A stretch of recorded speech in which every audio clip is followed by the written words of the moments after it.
veux pas obéir. Quand tu obéis, bien-aimé, Dieu dit ceci. Il dit à Israël, si tu obéis, voilà ce que je ferai de tes ennemis. Ce n'est pas toi qui combattras tes ennemis, c'est Dieu qui combattra à ta place. Dites Amen le plus fort. Amen. Est-ce que vous comprenez cela? Lisons cela, vous allez comprendre. Il dit, si tu reviens, tu obéis.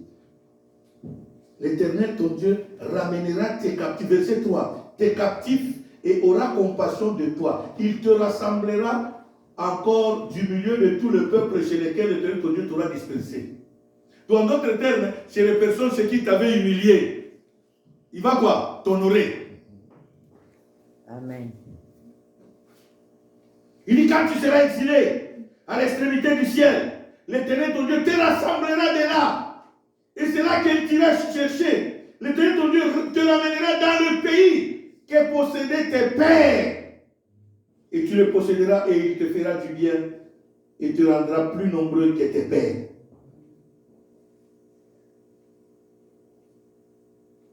Il va te bénir, bien-aimé. L'obéissance attire la bénédiction dans ta vie. Esther s'est retrouvée en esclavagisme. Il y avait une montagne dans sa vie. C'était quoi? L'obéissance qui a sauvé Esther. Le célibat, c'est une grosse montagne dans la vie des gens.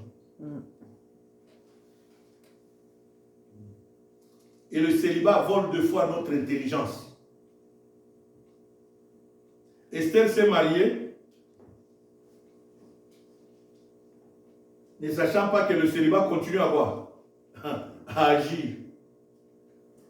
Parce que selon la loi, à cette époque-là, même si tu es marié, ce n'est pas à toi d'aller vers ton mari, c'est ton homme de venir vers toi. Amen, yes. Il t'amène le plus fort. Amen.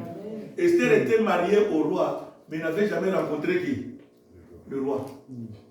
Il n'avait jamais préparé pour le roi.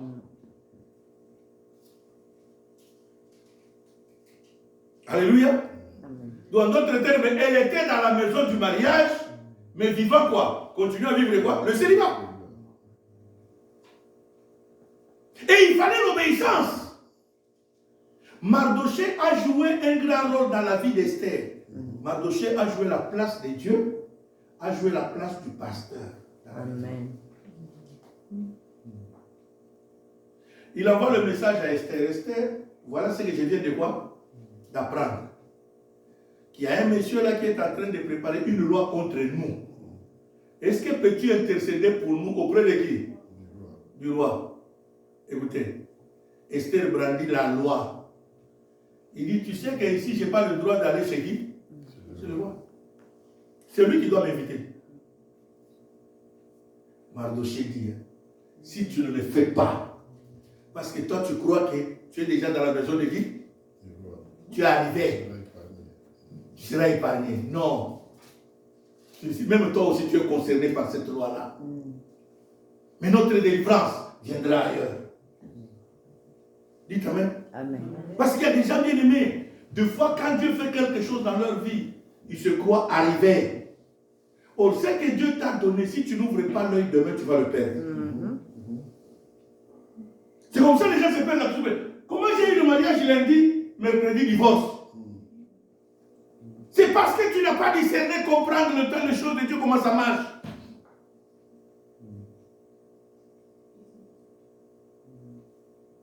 Et vu l'insistance de Mardoché, Esther a obéi. C'est là qu'il a compris, il a dit non, la solution c'est la prière. Laisse-moi aller où? À la prière. Il dit, je vais jeûner moi et mes servantes. Et après quoi, nous allons voir le roi. Ils ont jeûné. Et Mardoché aussi ont quoi? Ont jeûné. Et la Bible dit, quand il a terminé le jeûne, il a pris la décision de rencontrer quoi? De briser la loi du monde. Bien aimé, quand tu pries, Dieu te donne la stratégie comment faire tomber les montagnes qui sont dans ta vie. Voilà pourquoi quand nous donnons le programme de prière, nous vous appelons à ce programme. Bien aimé, obéissez. Tu as des montagnes dans ta vie. Comment elles vont tomber si pas. Or, prier veut dire, tu dis à Dieu, je suis incapable de me sauver. Or, ne pas prier veut dire, je suis capable de me sauver. Dites Amen. Amen.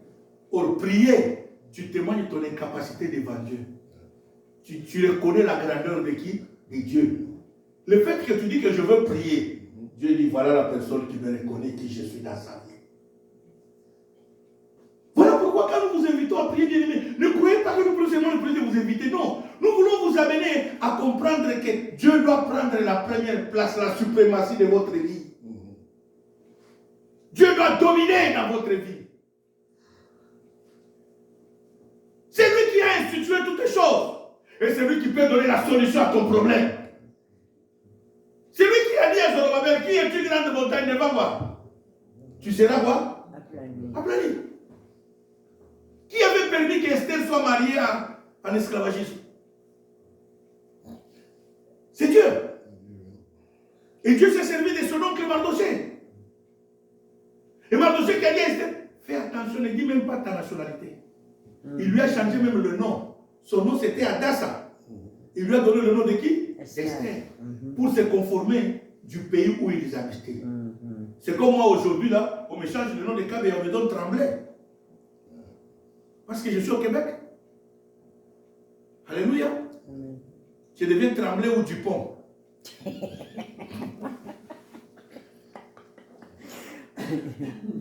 Impossible maintenant de me traiter n'importe quoi. Non, ça c'est le nôtre. Alléluia. C'est ce qu'il fait pour Esther. Et la Bible dit, comme ils ont prié, dès qu'il est sorti, Dieu a occasionné les choses. Mais quand nous obéissons, Dieu crée des circonstances pour manifester sa gloire. Pour te sauver des montagnes qui sont dans ta vie. Regarde, Dieu occasionne seulement quand Esther sort de ses appartements. Le roi aussi fait quoi? Sort. Et la Bible dit, la première personne que le roi rencontre, c'était qui? Esther. Et le roi oublie qu'il y a quoi? Qu'il y a une loi. Et le roi dirait, Esther, quelle beauté! Qu'est-ce que tu veux que je fasse de toi? Et c'est la moitié de mon royaume? Esther dit, qu'elle me servira la moitié du royaume pendant que l'homme pour qui m'a épousé n'a jamais mangé quoi? Donc, la prière va te donner même la sagesse et l'intelligence. Comment faire tomber les montagnes qui sont dans ta vie? Quand tu obéis à la voix de Dieu, Dieu pas seulement il va te donner la sagesse, même l'intelligence. Tu ne seras pas, Esther n'était pas pressée, bien aimé. Le roi dit, Esther, même la moitié de mon royaume, il dit non. Je n'ai pas besoin de la moitié de ton royaume.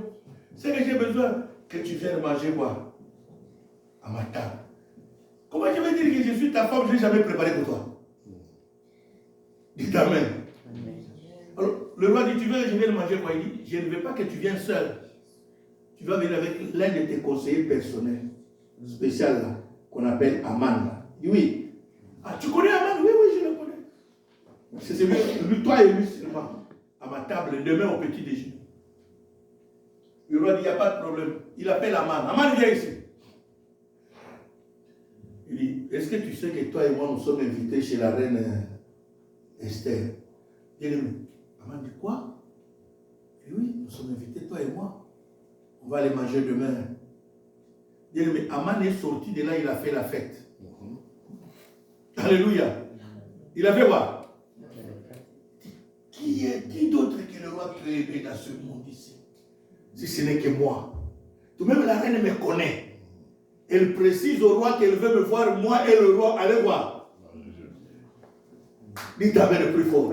Donc, même sur le plan hiérarchique, s'il y avait des gens qui étaient plus gradés dans ce royaume, à part le roi, au devant d'Aman, Aman s'est vu quoi? Plus grand que eux. Mais il ne savait pas que c'était le fruit de quoi? De l'obéissance. Si Esther n'avait pas obéi à Mardoché, tout ça n'allait pas arriver. Il mange le premier jour. Le roi répète les mêmes paroles. Reine Esther, que veux-tu que je fasse de toi? Même la moitié de mon royaume, je vais voir. Reine Esther dit, Sa Majesté, Ma joie, c'est de te voir d'abord, roi. Est-ce que vous pouvez revenir d'abord, roi? Demain, je vais changer la cuisine. Aujourd'hui, vous avez mangé ça, ouais. Demain, je vais encore donner autre chose. Bien aimé, Aman est allé encore faire quoi? Il a convoqué les gens chez lui, il a dit tout ce qu'on avait présenté par la reine, qu'est-ce qu'ils ont. Comment ils ont. Pour lui, il était dans la joie. Or, il ne savait pas que c'était quoi? Un pied. Dites Amen le plus fort. L'obéissance. Si Esther n'avait pas obéi à Mardochée qui lui parlait, ça n'allait pas arriver. Dites Amen. Amen. Dites Amen le plus fort. Amen. Bien aimé, c'est très important. Apprenez à obéir. Je termine par ce témoignage. Toujours à New York en 2003. J'arrive, un couple est venu me voir. Ils avaient des problèmes financiers. Ils avaient une compagnie d'aviation au pays. Et le gouvernement leur devait beaucoup d'argent. Ils viennent me voir. Je leur soumets un programme de prière. Et je leur ai dit dans 48 heures, Dieu va quoi? Va vous sauver. Bien aimé, c'est ce jour-là que j'ai compris. Des fois, nous les hommes de Dieu, laissez-moi vous dire d'autres choses, bien aimé, pour que vous compreniez.